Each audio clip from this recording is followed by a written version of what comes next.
Hey guys, hey Pat, Chris, Dad, brother, anybody.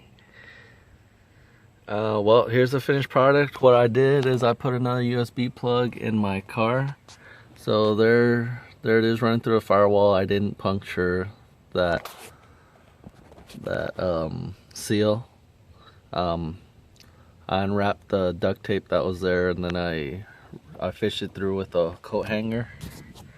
Then I ran it around here outside of the fuse box. There's the fuse, and then on the back side of the battery, and then finally hooked up. Okay, the underside, what I ended up having to do, well, here it is. It's coming through a firewall. There's a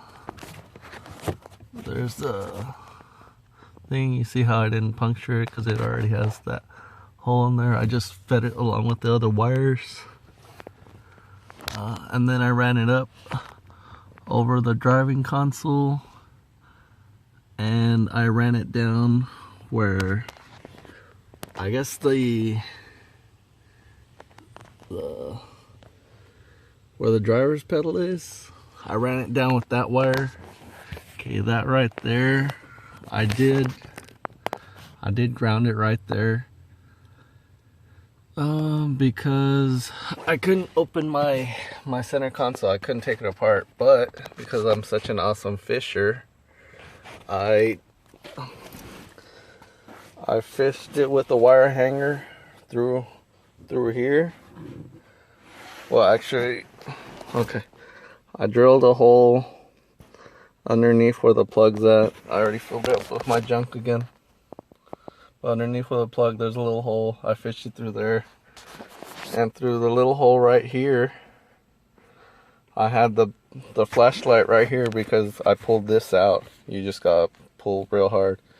And right here is where I plugged in my positive wire. You see it?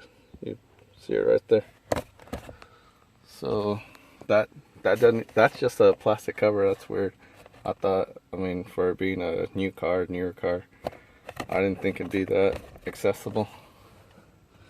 But anyways, it's a pretty clean install. The only issue I have is the USBs don't work, but other than that, I mean, those cords aren't in the way of the pedals or anything, because I tied them off with electrical tape to the back, so they're not even going to try to drop down.